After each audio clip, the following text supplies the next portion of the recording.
Bueno, pues Shabbat Shalom nuevamente con el permiso del Eterno, de Kadosh Baruj Hu. Vamos a estudiar un poquito de la Torah. Hoy estamos ya cerca de culminar el Shabbat. Y como estamos haciendo una pequeña costumbrita de cerrar Shabbat con un estudio, ¿verdad? Estudiando un temita más de la parashá que nos corresponde en esta ocasión. Bueno, como todos los Shabbats estamos, pues hacemos los rezos, hacemos todas las actividades en el día, pero antes de cerrar, también hacemos otro pequeño estudio de Torah con la intención de llevárnoslo en nuestra mente, en nuestro corazón, para estarlo meditando en el transcurso de, ya sea de la noche, o para unirlo junto también con la siguiente porción que va a iniciar, o que iniciaríamos ya una vez entrando el primer día de la semana. Estamos estudiando hoy la porción número 8. El número 8 es muy significativo. De hecho, hay muchos temas que los sabios, los jajamín, nos enseñan con respecto a esta porción que tiene, o que está dentro del número 8 del ciclo anual que tenemos de estudio de Torah.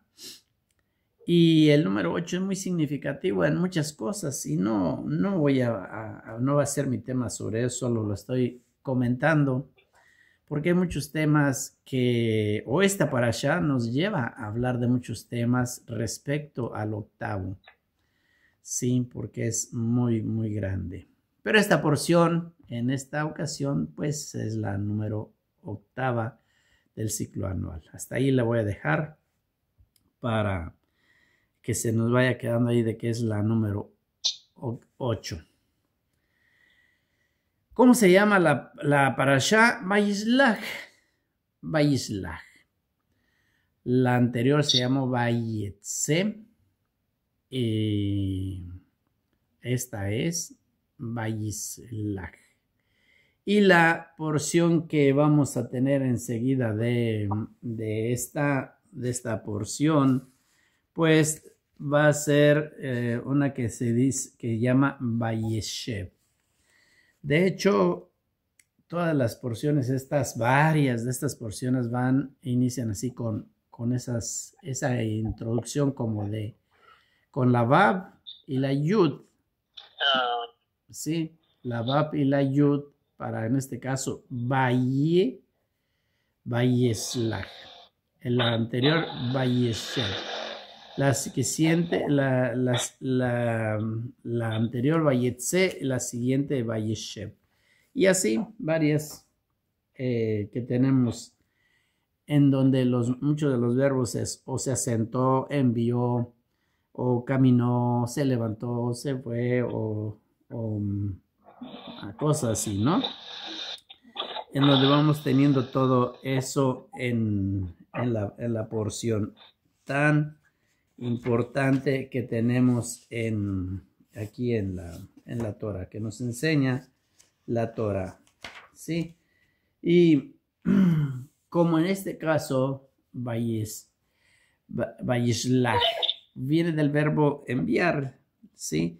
Entonces dice, y envió, Jacob envió, ¿qué cosa? Empieza el texto diciéndonos, envió mensajeros. Ahí en el texto de Bereshit, en el capítulo 32, que es donde empieza el verso 4, que nos empieza diciendo, Vayislach Jacob Malachim Lefanab, ¿sí? Y envió Jacob ángeles o emisarios, ¿sí?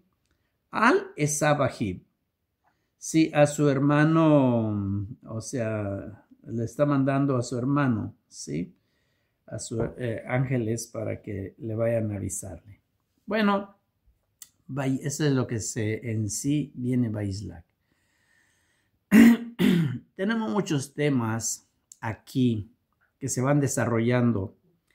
Tenemos un encuentro de Esab con Jacob, o vamos, desde ese anunciamiento que Jacob le hace saber a su hermano, a ese hermano uno y único que tiene, que fue su gemelo, por así decir, gemelo, nacieron juntos, su mellizo, pero que como bien vimos en las anteriores parashots, Jacob tuvo que huir de él porque le quería matar por haberle ganado la bendición, porque en un momento supuestamente le engañó comprándole la primogenitura, lo agarró en un momento de hambre, le ofreció comida para que le vendiera la primogenitura, un plato de lentejas y otras cositas, unos ricos panecitos y así, ¿no?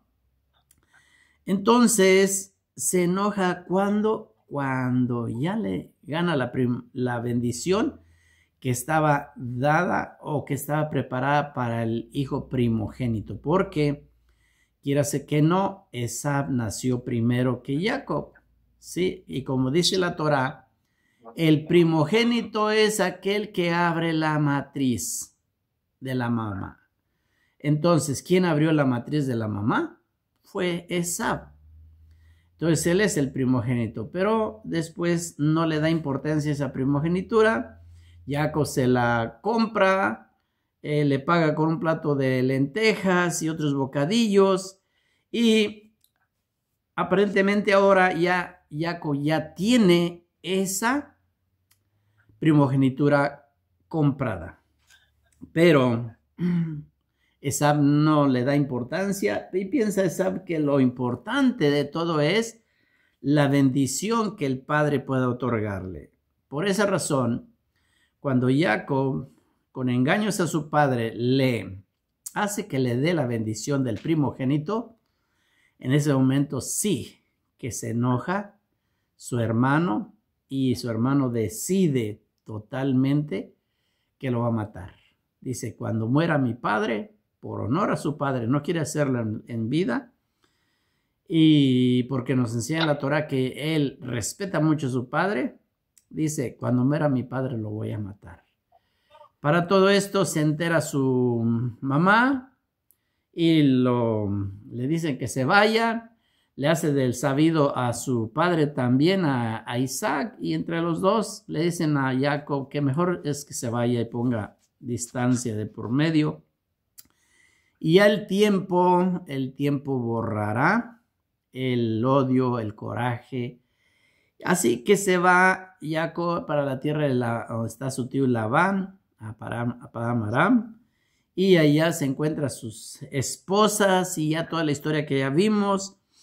Y ahora viene de regreso, o sea, se va sin nada, llega sin nada, y ahora viene cargado con una gran fortuna y con esposas, 4 esposas, y también con 12 hijos, aunque uno todavía viene en el vientre de la mamá. Ok, pero viene. Dicen los sabios, vamos, ¿por qué no nos hacemos una pregunta? ¿Qué necesidad hay de despertar al perro cuando sabes que es bravo? ¿Para qué lo vas a buscarle para que te agreda? ¿Para qué? En México se dice, ¿para qué le vas a cuchichear al perro? ¿Para qué lo vas a despertar si está dormido y sabes que es un perro bravo y que te va a atacar? ¿Para qué vas a hacer eso? En otras palabras, ¿por qué Jacob agarra y manda? Como dice aquí, Vayishlach Malachim. ¿Por qué manda esos Malachim a avisarle a su hermano Esab, diciéndole, hey, ya voy de regreso, ya voy de regreso? ¿Para qué? Son preguntas que uno se hace y que son preguntas de temas de estudio muy profundo, y pues que solo cabe resaltarlas esas, como bien dije, para ver que hay muchos temas en los cuales uno puede estudiar Entonces Jacob le avisa a su hermano que va de regreso, se arma, el hermano se arma de coraje nuevamente y viene a su encuentro con 400 soldados aguerridos, fuertes, peleadores, para ahora sí cumplir lo que había prometido de que le iba a matar. Vienen y se usa un suceso que ya vimos y tantas cosas, demás temas que vienen y se encuentran, se besan. Jacob le da muchos regalos, lo soborna y hay muchas cosas. ¿Sí? Pero hay un montón de temas. Pero hay un tema que yo voy a agarrar ahorita. Y este tema es un texto que está casi desapercibido. Bueno, no tanto desapercibido, pero sí no se abre mucho ese tema. Regularmente se va uno con el tema de, por ejemplo, la muerte de Rachel. En esta parashá muere nuestra matriarca Rachel cuando da luz. Hay muchos temas así bien grandes. Está el acontecimiento de Dina, la hija de Jacob, en la cual pues es violada y luego vienen la mortandad que se hizo en Shechem por los hijos de Jacob, 2 hombres, solamente Simón y Leví, y muchos temas que pueden meterse allí a explorarlos y wow, no se termina en estudiarse. Extraordinarios. Pero yo hoy en esta ocasión voy a hablar de un temita pequeñito, de un texto que se encuentra en el capítulo 32, me parece, del verso, un segundo, verso, perdón, ahorita voy a decirles el que está. ¿Dónde estás?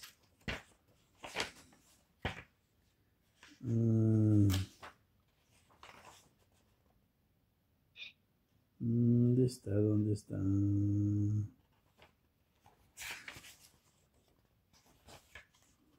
a ver.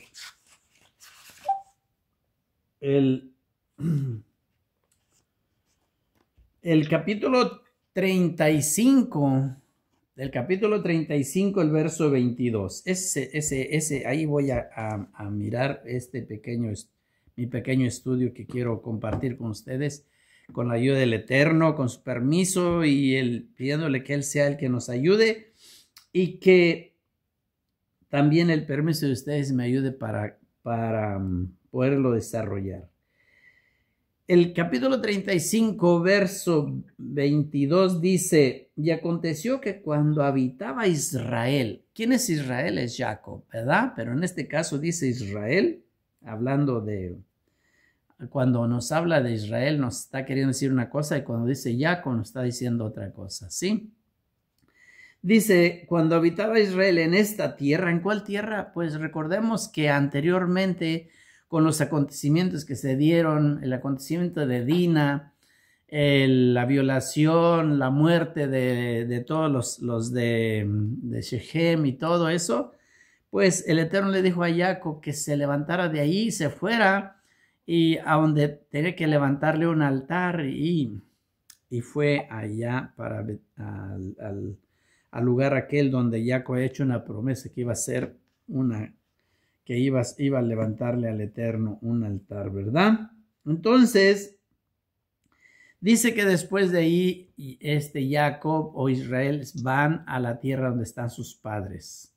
Una vez que llega ahí en la tierra de sus padres, donde está su padre Isaac y Ribca, entonces ahí es donde dice, cuando habitaba Israel en esa tierra de ahí que estamos hablando, estaba su padre. Dice, fue Rubén y deshonró a Bilhá, la deshonró. Así dice el texto. El texto hebreo nos dice claramente así. Dice que la deshonró porque luego se traduce y fue y no dando a entender o no queriendo decir que fue y que se acostó con ella. Pero el texto hebreo nos enseña que se acostó con ella realmente. ¿Sí? Entonces, dice el texto, Vaihi Bishkon Israel Bares Vaihi. Y aconteció que cuando habitaba Israel en esta tierra. Dice, Vayelech Rubén, fue Rubén, ¿sí? Fue Rubén, ¿sí? Dice, Vayishkav et Bilha, y deshonró a Bilha. Dice, deshonró a Bilha, y dice, ¿quién era Bilha? Dice que es Pilegesh Abib. ¿Qué es Pilegesh? Es sirvienta. Esta Pilegesh Abib, sirvienta, perdón, concubina. Concubina lo que quiere decir Pilegesh Abib, concubina de su padre. Y dice, allí hace una coma y dice, Vayishma Israel. Dice, y se enteró Israel. Hay unas preguntas, muchas preguntas que podemos hacernos aquí. ¿Sí? ¿Qué sucede antes? ¿Qué sucede antes de que Rubén vaya ahí con Bilha o Bila? ¿Cuál es ese contexto que debemos nosotros siempre conocer? Otra pregunta que podemos hacernos también, ¿qué fue lo que pasó realmente? O sea, ¿por qué Rubén va a hacer esto? Tenemos que saber esos contextos, ¿por qué lo va a hacer? Otra pregunta también que podemos ver es, ¿por qué nos dice que Jacob escuchó, como bien dice aquí el texto? Dice, Vayishma Israel. ¿Por qué nos dice que Jacob escuchó? Y luego, ahí hay puntos suspensivos. Dice, nada más dice que escuchó y hay puntos suspensivos. Y después de esos puntos suspensivos, entonces nos dice ahí, Vaihi bene Jacob Shenem Asar. Y los hijos de Jacob fueron en total 12. Como que nos va diciendo unas cosas y nos dice otras cosas luego. Dice, escuchó Jacob y no dice que Jacob hizo algo. Simplemente dice unos puntos suspensivos y después dice, y los hijos de Jacob fueron 12. O sea, nosotros ya sabemos, viene diciéndonos la Torah un montón de veces que son 12. ¿Por qué nos vuelve a decir, y los hijos de Jacob fueron 12? ¿Por qué a partir de ahora no dice, no le vuelve a llamar más, no le dice más Israel, sino le empieza a decir Jacob? ¿Por qué cuando enumera a toda la familia de Bilha y a Silpa, les sigue llamando como sus siervas y no les llama como sus esposas? ¿Por qué no les llama esposas? ¿Por qué les sigue llamando como sus siervas? O las siervas de Rachel y de Lea, así como bien dice, y no esposas. ¿Por qué? Más adelante en la porción que sigue, que vamos a tener ahí Vayishev enseguida, ahí vamos a encontrar allá empezando en el capítulo 37, ya vamos a encontrar que allá la Torá llama a estas esposas de Jacob, las llama así, sus esposas, y no les llama siervas. Ahí la Torá nos está diciendo que son esposas. ¿Y por qué aquí nos enseña y nos dice que son las siervas de Rachel y Lea? Ok, ese es el tema entonces. Es el tema que vamos a estar llevándonos de este evento que sucede con Rubén y que no, en otras ocasiones lo hemos querido abordar y no lo hemos podido hacer, para entender un poquito por qué Rubén tuvo que hacer eso, que ahora o después en la Torá lo encontramos como un acto de ¿cómo se llama? ¿Cómo se le llama? Se me olvida la palabra. Cuando están en las leyes levíticas, en donde dice que no se puede acostar el hijo o deshonrar, encontrar el hecho de su padre, ¿sí? O la mujer de su padre. No puede hacerlo porque eso es incesto, ¿sí? ¿Cómo es que Rubén se puso a hacer eso? ¿Qué le va a ocasionar? Eso es lo que vamos a ir analizando. Ahora, si quisiéramos decir que en realidad Rubén no se acostó con Bilha, Debemos entonces ahí contestar, ¿por qué? La Torah nos está diciendo, ¿sí? Si eso quisiéramos decirlo, entonces, ¿por qué la Torah lo llamó así, acostarse? Dice que se acostó. Ahí dice el texto, dice Vaishkab, ¿sí? Se acostó, deshonró, ¿sí?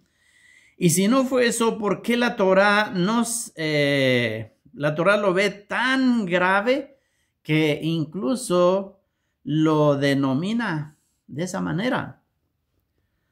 Para ello vamos a ver que nos enseñan un poquito los sabios y tenemos a Onkelos. ¿Quién fue Onkelos? Onkelos fue un converso. Sí, de hecho se habla de él que me parece que era un sobrino del general Tito, el que destruyó el templo de Jerusalén. Y él se convirtió al judaísmo, amó al judaísmo tanto que se hizo un sabio, de tal manera que él tradujo incluso la Torá tenemos la traducción de la Torá al arameo, y que de hecho hasta la fecha es lo que se sigue llevándose, sigue estudiándose la traducción de Onkelos, que fue un romano, un descendiente de Sab, en otras palabras.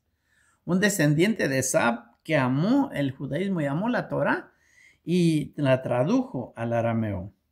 Sí, entonces, aunque los traduce ahí literalmente, dice que es decir, dice que él lo traduce así, que se acostó con ella. Así lo traduce Onkelos. Y hay otro sabio que se llama Radak, que es uno de los comentaristas que sostienen que en realidad Rubén se acostó con ella. O sea, pero lo hizo, ahí viene el por qué. Ahí tenemos que ver por qué se fue y se acostó con ella. Lo hizo porque pensó que no estaba prohibido, es lo que dice Radak, que no estaba prohibido. Pensó que la concubina del padre no es como una esposa, y por eso pues se le hizo fácil y fue a acostarse con ella. Tenemos otro sabio, Esforno, que él fue otro destacado comentarista también de la Torá. Y Esforno dice que Jacob no lo amonestó, como dice allí, como dice, Vayisma Israel, y se enteró Israel, pero no dice que hizo nada Israel. No dice que solamente se enteró. Sí, dice que Jacob no lo amonestó ahí en ese momento. ¿Por qué?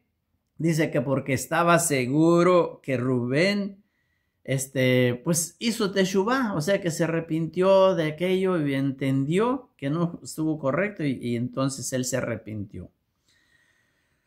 O sea, que para Esforno, sí, él está diciendo que sí, efectivamente se acostó con ella. Porque hay muchos comentarios en el Midrash, muchas veces se dice que él solamente fue a acomodar la cama, como después de la muerte ¿cómo se llama? De Rachel, que era la mujer principal de Jacob. Una vez que muere Rubén, dice el Midrash que Rubén entendió y dijo, ahora sí le toca a mi madre, a su madre Lea, ocupar el lugar, y que solamente removió las camas, o sea, a poner la cama de su madre en lugar de la cama de Silpa. Entonces, de Bilha, para que tomara el lugar principal su madre, Lea. Así lo habla muchas veces en muchos midrashim, pero aquí, según estos sabios, él no fue solamente removió las camas, sino que sí, efectivamente, se acostó con ella. ¿Sí? Ahora bien, vamos a hacer un recuento histórico, ¿sí? Vemos que las únicas 3 veces que en la Torá nos relata que alguien toma la concubina de su padre o la concubina del rey, siempre tienen que ver con un contexto de adquirir un rango, de adquirir un puesto o ocupar el lugar que tiene precisamente el padre, ocupar el puesto del mismo que tiene el rey.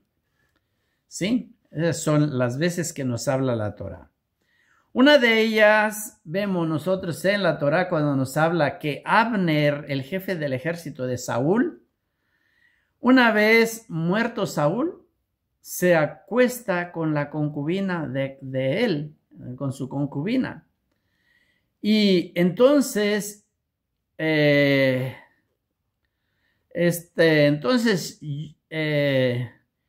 Isboset, rey heredero, y que el hijo de Saúl se lo recrimina, puesto que eso solo le estaba permitido a aquel que fuera a suceder al rey. Solamente era el único que podía hacer eso, y por eso le recrimina. ¿Por qué? Porque este jefe quería a él el puesto de rey, por eso fue y se acuesta con su concubina. Otra segunda fue cuando Absalón, recordemos esa historia de Absalón, el Absalón hijo de David, ¿sí? ¿Qué cosa hizo él cuando andaba David huyendo para que no le matara? Cuando salió de su palacio por esa causa de su hijo que le quería matar y para no evitar el enfrentamiento. Entonces, Absalón cuando llega al palacio, ¿qué hace? Toma a las mujeres de su padre, ¿sí? Se acuesta con las concubinas, no con una, sino con las concubinas que tenía el rey. Y lo hace allí a todas luces para que lo vean y se enteren todos, porque una vez que haga eso, todo el pueblo va a tener ya en la mente de que él es el nuevo rey, el que va a quedar como nuevo rey. Por eso lo hace, ¿sí? Por eso llega así al palacio y es lo primero que va a hacer, meterse, acostarse con las concubinas que tenía su padre, ¿sí? Para que todo el pueblo de Israel sepa y como diga, ahora él es el nuevo rey. Otra tercera ocasión que nos habla la Torá es en el tiempo del rey Shlomo. Shlomo y Adonías, ¿sí? Este le pide a Betseba que interceda por él ante el rey Shlomo y que le otorgue a Sunamit, ¿sí? Aquella concubina del rey que tiene el rey. Eso es lo que quiere hacer él también, ¿sí? La concubina que tiene el rey. Para que Adonías, para Adonías. Ahora, el rey Shlomo entiende inmediatamente qué cosa es lo que está pretendiendo, cuál es la intención y por qué le están pidiendo eso. Por eso nos vamos a encontrar que él dice, ¿por qué no me pides mejor que te entregue todo el reino? Que le dé todo el reino para él, porque él de esa manera se entendía que aquel que estaba tomando la concubina, definitivamente ese iba a ser el nuevo rey. Entonces, cuando le están pidiendo esa entrega, dale la concubina para que se acueste con ella, pues por eso le dice el rey, oye, mejor pídeme todo el reino. ¿Para qué me estás pidiendo la concubina? Mejor dame todo el reino y ya, para él. ¿Sí? O sea, inmediatamente, ¿qué hace él? Lo castiga, ¿sí? Salomón sabía bien que solo puede casarse con la que fue la concubina del rey, aquella persona, aquel que es el heredero legítimo del rey. Por lo tanto, lo que estaba haciendo Adonía era querer adquirir derechos, de querer formar las bases principales para que el pueblo lo vea a él como un heredero de David, ¿sí? Así entonces, algo parecido puede estar ocurriendo ahora con ese texto del 35:22, donde dice que Rubén fue y se acostó con Bilha. Rubén no está entendiendo a Jacob. Para él, su padre se está retrasando, pero además él ya está anciano. O sea, las matriarcas ya están muriendo y el padre no define cuál va a ser el rol de cada uno de su familia. Recordemos que son 12 hijos. ¿Cuántos primogénitos tuvo Jacob? Si la Torah nos enseña y dice que un primogénito es aquel que abre matriz y él tuvo 4 esposas, obviamente tuvo 4 primogénitos. Obviamente uno de la mujer amada, Rachel, y el otro de la mujer no amada, que es un texto que nos habla la Torah, en el que dice, si un hombre tiene 2 mujeres, a una la ama y a otra no la ama, ¿a quién le va a dar la herencia o quién le va a tener el derecho de primogenitura? No le puede quitar el derecho si el hijo de la amada nació primero. No se lo puede quitar por la amada. Es una ley de la Torah que nos está hablando. Entonces, ¿qué pasa con Jacob? Jacob tiene 4 hijos que son primogénitos y además de esos 4 tiene de 2 mujeres, dos esposas legítimas y una de ellas es una esposa amada, ¿sí? Entonces ya murió la amada. Ahora, ¿qué va a pasar con ese hijo primogénito de esa amada que fue Joseph? ¿Sí? Son cosas que tenemos que ir analizando de cada uno de la familia, ¿sí? Entonces, si hay muchos hijos y varias madres, entonces Rubén se siente amenazado por los demás primogénitos, en especial por el amado que era José, como bien lo habla muchas veces, incluso Jacob dice que él amó a José, amaba muchísimo a José, ¿sí? Y ahora ya se muere Rachel, entonces teme que Jacob quiera perpetuarla a esa mujer amada y le otorgue a él el rango muy especial. Y de hecho así parece que se pintaba todo cuando vamos nosotros viendo toda la historia, cómo se va desarrollando, ¿sí? Y por todo eso Rubén pierde la paciencia y entonces él quiere tomar la iniciativa y hace un acto que le demuestre a todos claramente su rango de primogénito a él ahí en toda esta familia. Con todos esos antecedentes podamos entender entonces por qué Rubén va y se acuesta con, vamos a llamarle así, con su tía. Y porque según nos hablan los libros que las 4 eran hermanas, sí, incluso. Ahora, veamos entonces cómo piensa en realidad Jacob. ¿Jacob realmente pensaría como se nos está presentando o Jacob tenía otros pensamientos? La Torah define claramente allá cuando nosotros leemos ya cuando en Devarim, ahí cuando nos hablan de Devarim 21:15, cuando dice que está prohibido hacer diferencias, que estaba hablando ahorita, de otorgarle aquella primogenitura al hijo de la mujer amada por sobre la otra esposa. Entonces, es muy factible que Jacob haga algo en contra de lo que la Torah dirá. Puede ser. O Jacob, aquel gran sádico, como lo narra la Torah, dice que Jacob fue un tamid, un hombre íntegro. Y cuando es íntegro es porque guarda la Torah, llama Kadosh Baruj Hu muchísimo. Entonces podemos responder que en realidad la Torah todavía no había sido entregada, así que Jacob se puede justificar y podemos encontrar igual una justificación para Rubén. Si todavía no están esas leyes escritas, ¿sí? Podemos encontrar una justificación, ¿sí? Pero esto puede parecer correcto para unos aspectos o rituales, pero no para ideas morales de la Torah, ¿sí? No para ideas morales de la Torah.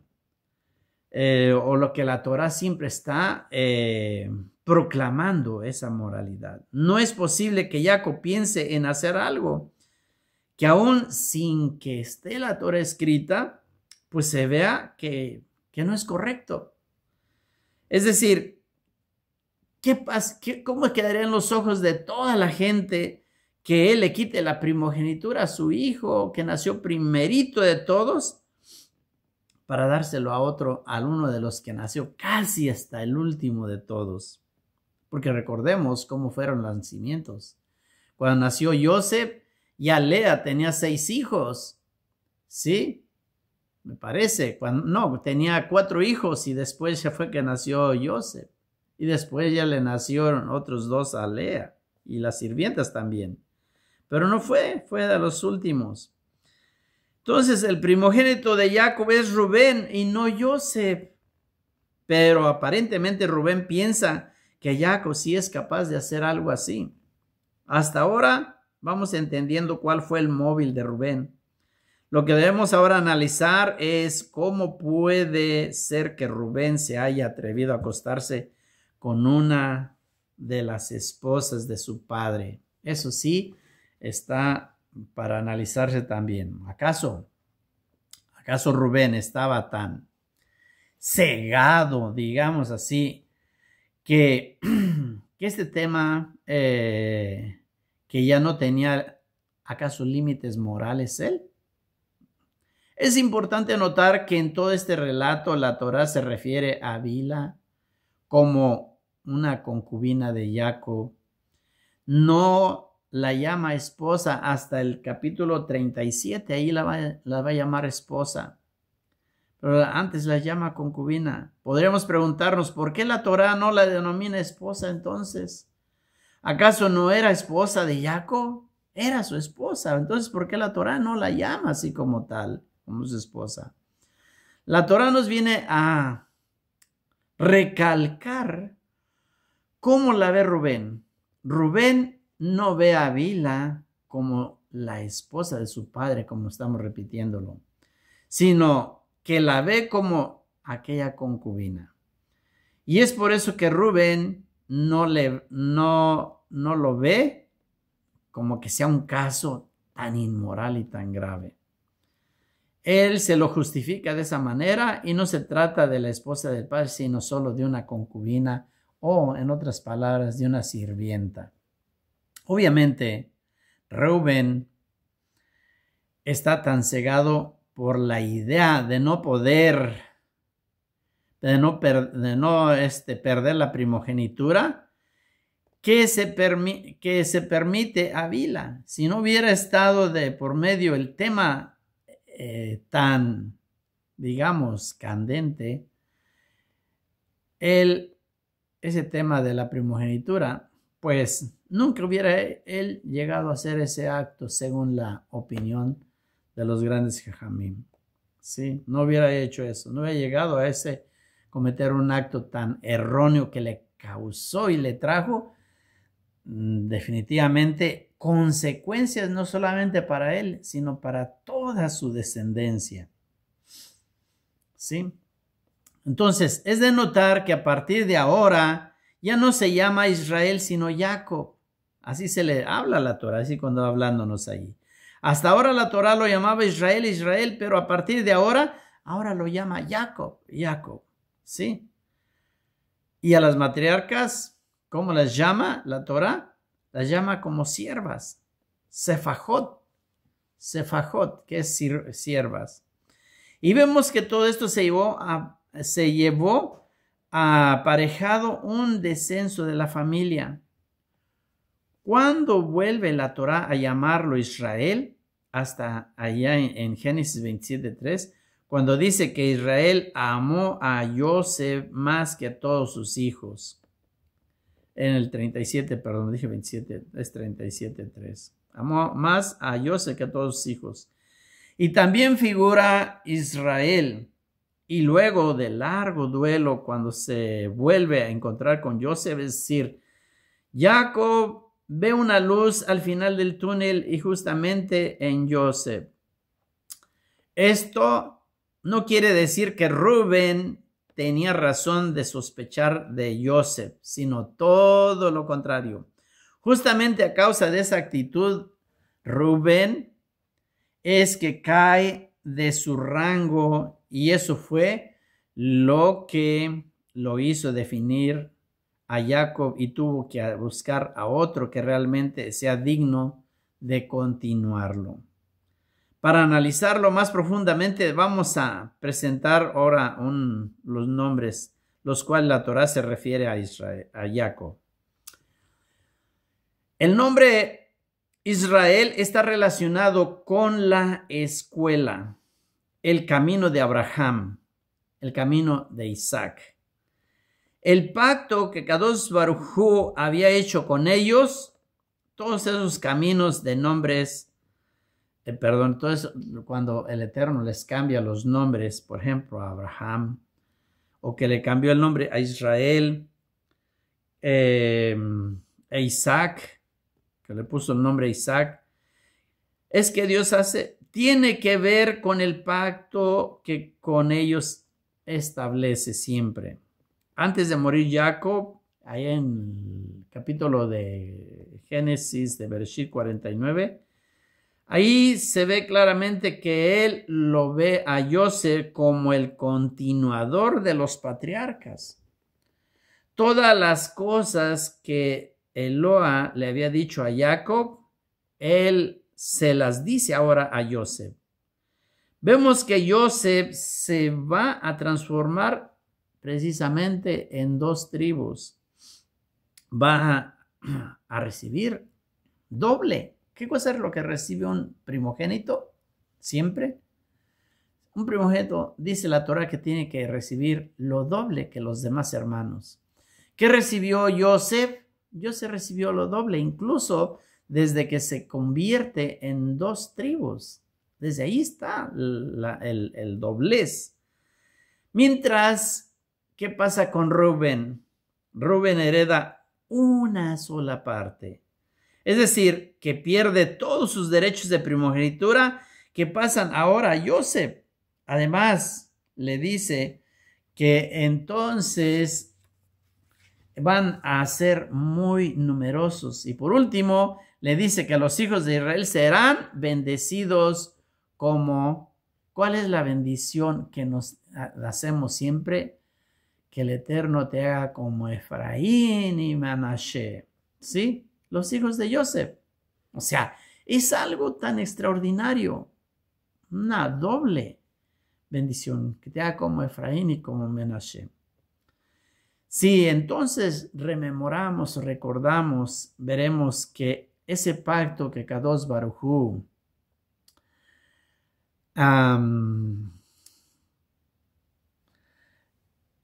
que hace con los patriarcas, ¿qué cosa es lo que contiene? Una descendencia numerosa, la tierra de Israel, y que serán ellos una bendición. Jacob no está dejando de lado a las demás tribus, sino que está otorgando una preponderancia, una primogenitura precisamente a Joseph. Podríamos pensar que Reuben tenía razón entonces. Los temores que sospechaba se hicieron realidad. Es decir, que iban a quitar la primogenitura a él y dársela a otro. Pero en realidad vemos que si bien en la práctica es lo que pasó. Precisamente eso es lo que pasa. Y no estaba pensado así por Jacob desde un principio, sino que eso fue la consecuencia. Y ojo lo que estamos diciendo, la consecuencia. Y de ahí es donde hablamos muchas veces que todos provocamos los acontecimientos según nuestras acciones. Porque esto fue la consecuencia de accionar precipitadamente, de aquella acción de Rubén, de querer él armar y formar las bases precisamente para él quedarse con aquellos derechos y que todos lo reconocieran como el primogénito para que finalmente a él se le otorgara. No fue así. Él quiso hacerlo como lo quiso hacer Absalón, como lo quisieron hacer las otras personas, pero no siempre va a funcionar así. Y es ahí donde se marca una gran diferencia. Ahora, para poder observar mejor esto, vamos a analizar las bendiciones de Jacob antes de morir. ¿Cuáles fueron las bendiciones de Jacob? Para saber si realmente Jacob tenía en su mente que iba a desheredarle la primogenitura a Rubén. Vamos a analizar esas bendiciones. ¿Cómo le dice allá la bendición que le dijo Rubén? Le dice así la bendición. Rubén, eres mi primogénito, el principio de mi fuerza. O sea, ¿qué es lo que está diciéndole? Que él es el que tendría que tener una fuerza especial y un rango más elevado. Sin embargo, dice, fuiste precipitado como las aguas, por lo tanto no tendrás privilegios extras sobre tus hermanos, pues has subido al lecho de tu padre y de esa manera has profanado. Allá en Primera de Crónicas, Primera de Crónicas 5, nos dice que los hijos de Rubén primogénito, así dice, los hijos de Rubén primogénito, y por profanar el hecho de su padre, le ha sido otorgado la primogenitura a los hijos de José. Así lo dice en Primera Crónica 5. Entonces, vemos claramente que si no hubiera sido por el trágico suceso de Bilha, entonces Rubén hubiera conservado la primogenitura. Así de simple. Rubén había querido ser sucesor de su padre, pero en realidad, por su accionar, precisamente por eso lo perdió. Ahora, no obstante, vemos que Rubén realmente hizo teshuvá. Se arrepintió y cambió de actitud. Pues será él el primero que trató de salvar a José de manos de sus hermanos. Y a causa de ese cambio de actitud es que no fue echado de la familia, si no hubiera sido todavía peor. O sea, él reconoció, hace teshuvá, lo vemos manifestado muchas veces, no está de acuerdo con los hermanos, quiere proteger a aquel que él considera que es el que se va a llevar la primogenitura y lo trata de salvarlo. No así hizo Esab, ¿verdad? Esab no hizo con Jacob eso. Esab quería matarlo. Sí, es muy diferente. Pero eso le ganó a Rubén, que no fuera desechado y que no fuera sacado de la familia, sino que siguió siendo de las mismas 12 tribus. O sea, nos dice que los hijos fueron 12 y justamente para recalcar que no nació nadie de esa relación entre Rubén y Bilha. ¿Sí? Nos queda analizar entonces cómo es posible que Jacob haya o haga lo contrario de la Torá, porque así lo está haciendo, lo que la Torá está enseñando que no se tiene que hacer, y así parece que lo está haciendo, que le está pasando la primogenitura al de la hija amada, perdón, a la esposa amada, y no a dárselo al primogénito de la no amada. Vemos que Jacob no lo hizo por ese motivo, es decir, amaba más a Rachel, sino que lo hizo tal como lo dice explícitamente al final de sus días Rubén. Sí, profanó el hecho de su padre. Esa fue la razón. En consecuencia, Rubén pierde la primogenitura acorde a su comportamiento y recibió, como se dice, medida por medida. ¿Y quién recibiera la fuerza y le fue quitada la fuerza? Vemos a lo largo entonces de toda esta historia, aquí de Génesis, que nunca el continuador fue el primogénito. Eso lo podemos ver claramente en los hijos desde Adán. ¿Quién fue el primogénito de Adán? Fue Caín. Y él no continuó con la herencia, sí, aunque fue primogénito. Entre los hijos de Noah, ¿quién fue el primogénito? Se sabe que fue Ham, pero por la perversión que tuvo, al último se le quedó al hijo menor, que era Shem, y Shem pasó a ser el primero. De los hijos de Abraham, ¿Quién era el primogénito? Ismael. Sin embargo, ¿quién fue el que lleva la herencia? Isaac.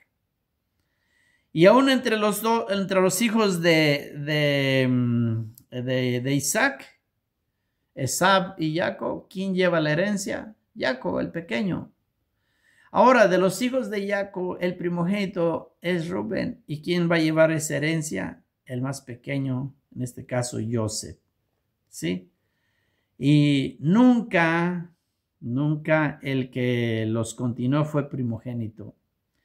La gran lección entonces que nos dejan nuestros sabios es que no es el derecho natural de lo que le da el mérito, sino las acciones, la manera de actuar y pensar, los valores y el mérito que tiene el individuo. Eso es solo eso.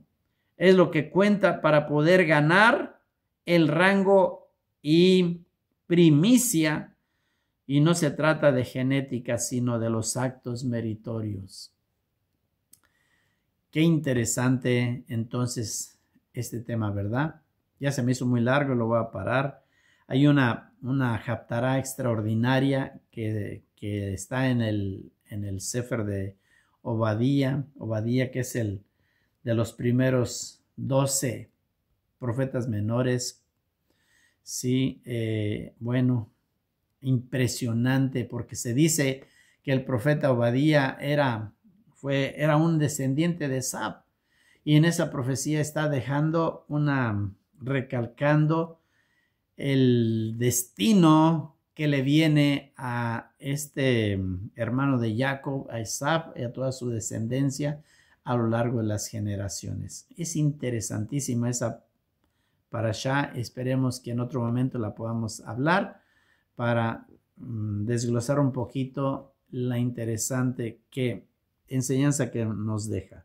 Por el momento aquí les dejo esto. Espero que algo nos podamos llevar, y que si algo sirve para meditar un poquito, pues Baruch Hashem, y que tengan todo lo mejor.